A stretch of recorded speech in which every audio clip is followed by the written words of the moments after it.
This is the eastern part of the Mediterranean. Here's Greece, and here's Turkey.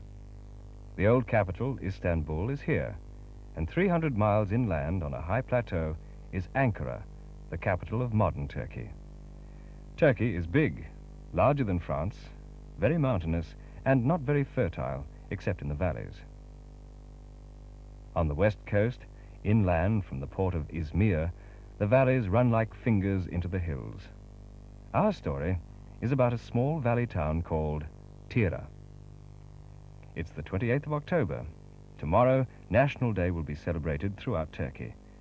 So, let's go to Tyra and watch rehearsals in a school playground.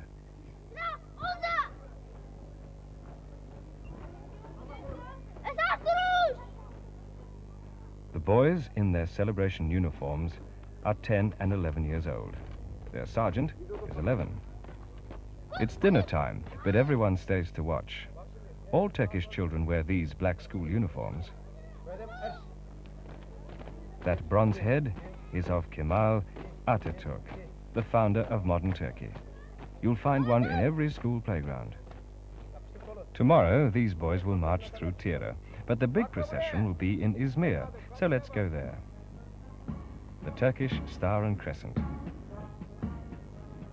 The bright red flags are the first things you notice.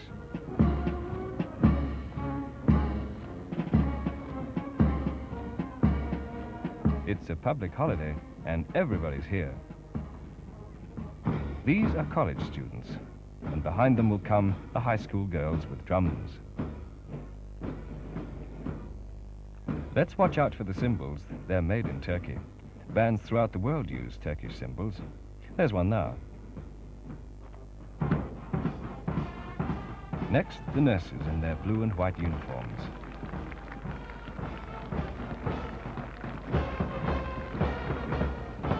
Next, the cubs and brownies.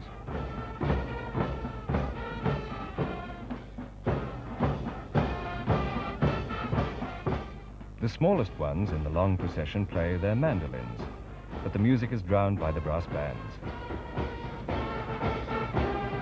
The holiday is over all too soon, and it's back to school as usual. Most children in Tyra live in the town, but some, like these, and some teachers, come from the nearby villages. They pass a flock of sheep drinking at a well, but you could find them if you looked, down by the river, not too far away.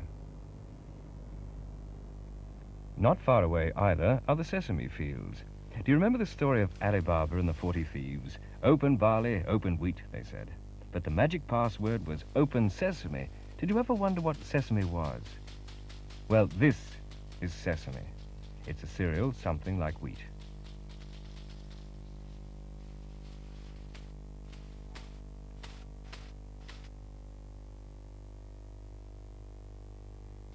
It's harvest time, and the grain must first be threshed, then sieved. And now it's ready to be ground into flour. It's put into sacks,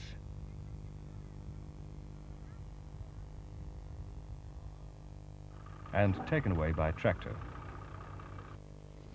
Along the road from Tyra to Ephesus, the cotton fields are filled with pickers. The cotton harvest is in full swing.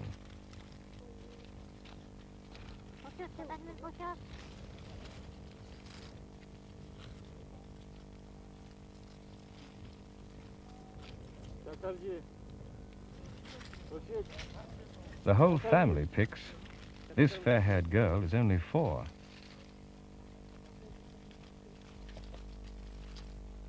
Turkish countrywomen still wear traditional trousers. They're a good protection from the spiky cotton plants. The cotton baskets are emptied into big sacks.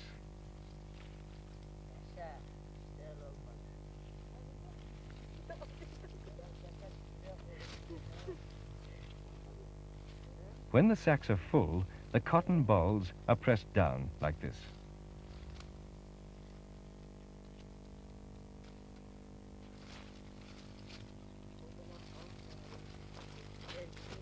It's a good, fast way of working. Camels are used to carry the sacks. Unlike tractors, they can move in the fields without crushing the unpicked cotton plants.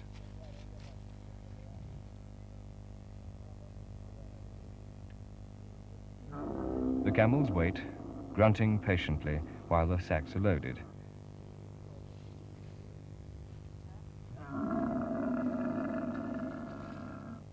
And, at the word of command, get up. Yeah.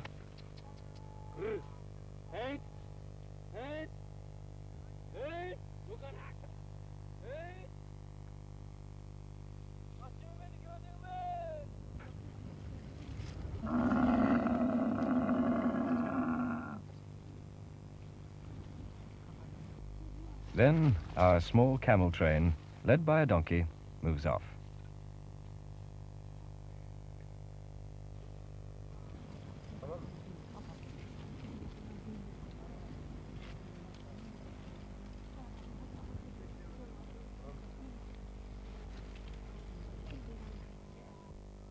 Most of this cotton goes to the ginning factory on the outskirts of Tyra. On arrival, it must first be inspected for quality. 2 big handfuls from different parts of the sack. And the inspector is satisfied. The sacks are sewn up, ready to be weighed.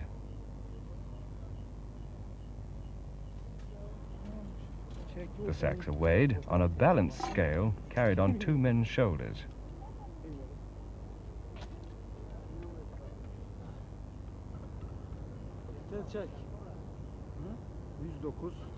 The correct weight is chalked on each sack because the farmer is paid by weight.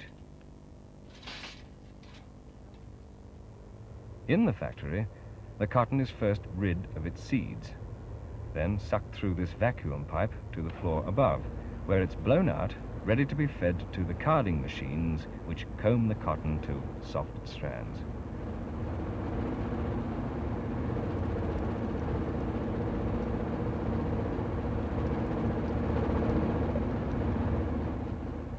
These are Turkish machines made in Izmir.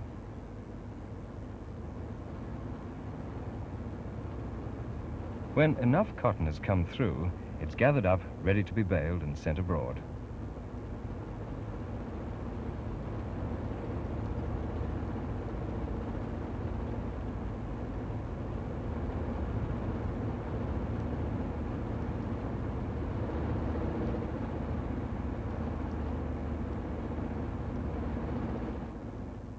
At Tyra railway station, bundles of rushes are being unloaded and reloaded onto camels. These have come all the way from the swamps of central Turkey. The baby camels stay close to their working mothers.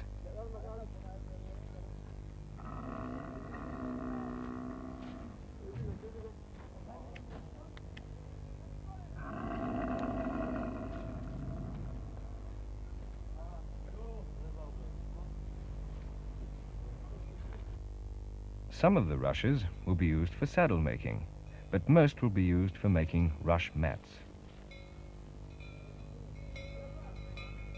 These mats are made in a village just outside Tyra. It's a family business. This girl is twisting the rushes to make the weft, or base of the mat.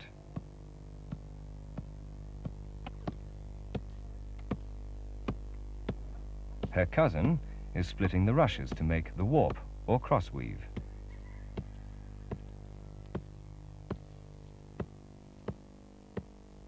Her mother is pounding the rushes to make them soft.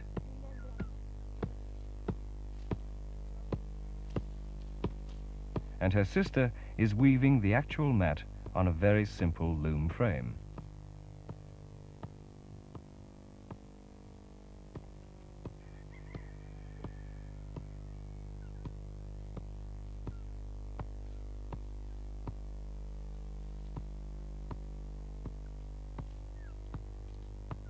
Rush mats are used everywhere in Turkey, on the floor, under carpets, on the walls and roofs as protection from the sun. These will be sold in Tyra. And this is Tyra, with its blue and white minarets gleaming high above the town in the morning sun. Tyra has modern streets and blocks of flats. There are shady squares where people sit. This is a journalist checking his newspaper story while he smokes a hookah. It's a water pipe. The smoke, when drawn through the water, is filtered. Tyra has old and new side by side, modern storehouses and horse-drawn carts. Tractors and buses bump over the cobbled roads.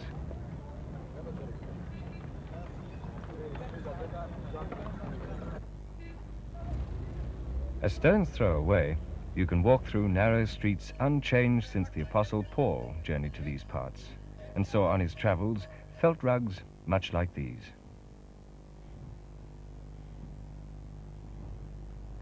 Rug making is an ancient craft. The colored felt strips to make the traditional geometrical patterns are placed on a rush mat. Squares and rectangles and circles. These are the patterns used in Islam.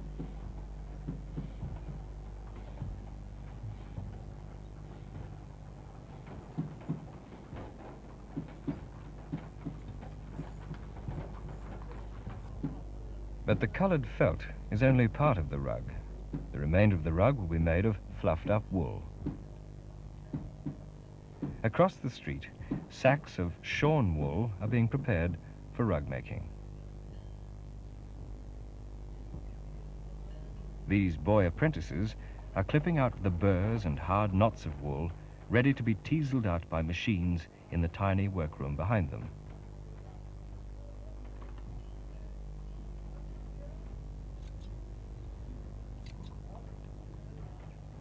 Then the fluffy wool is taken across to the patterned base of the rug, where it's evenly placed on top of the felt.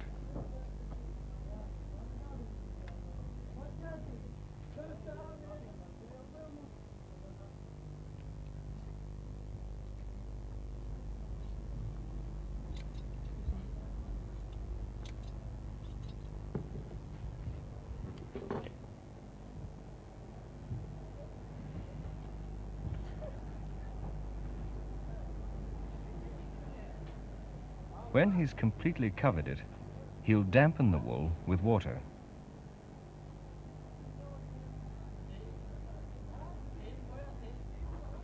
Now the boy apprentices must roll up the rug, ready to stamp it.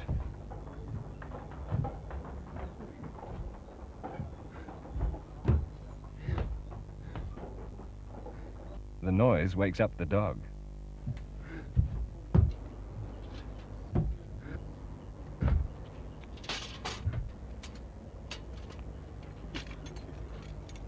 The boys will work in turns for up to 5 hours, when the rug inside will be pressed and flattened into its final shape, like this one. This is the street of the saddle makers.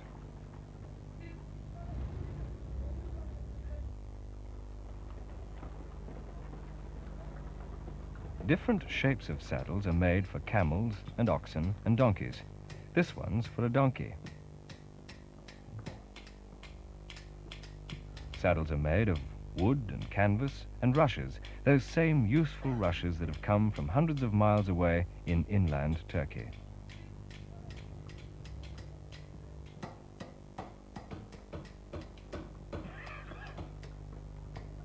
At noon, the rug makers, the harness makers, and the saddle makers leave their work as the call to prayer is sounded from the minaret high above Tyra's biggest mosque.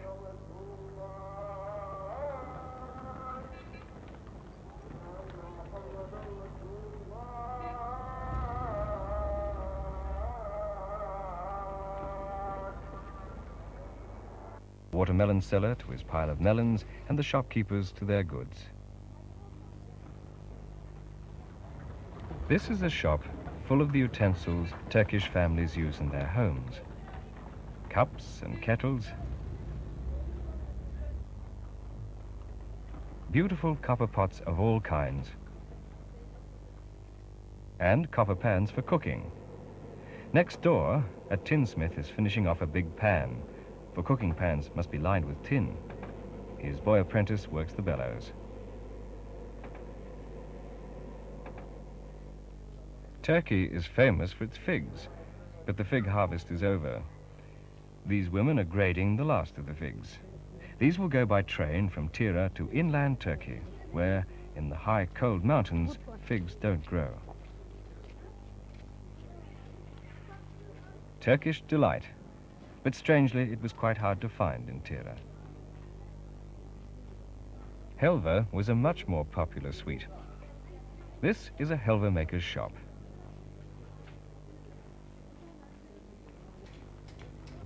Inside, the helva is being cut up. It's made from sugar and the flour from the sesame grain. It'll be distributed free to poor families on the next religious feast day. This is the helva that school children buy. It may have nuts and tastes rather like nougat.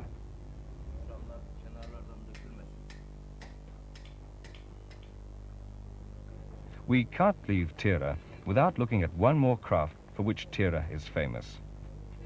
This man with the donkey is selling the stringy fibers of a reed, and in the market we can find out what's made from it. It's rope. For centuries, sailors from the coast and farmers for miles around have bought this rope, and any day you can find the rope makers at work.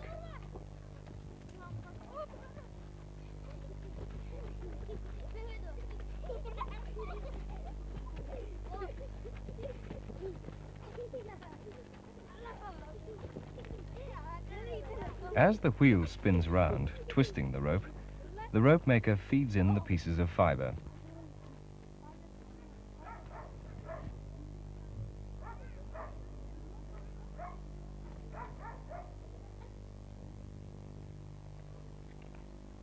This strand of rope may later form part of a thicker rope. Let's end where we began, in the primary school in Tyra. These girls, too, are making rope. The girls in front are beating the fiber from the stem and the leaves of the reed so that it's soft and workable. Then a piece of fiber is attached to the wheel. And the girl moves back, letting out more fibers as she goes. This is part of the craft period, and she's teaching the two younger girls.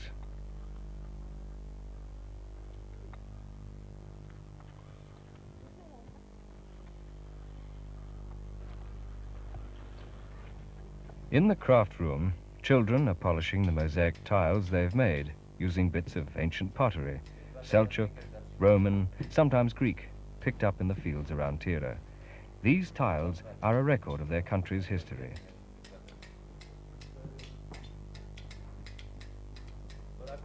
Just as the patterns they draw and paint in this modern school, these geometric curves and shapes are a part of traditional Turkey.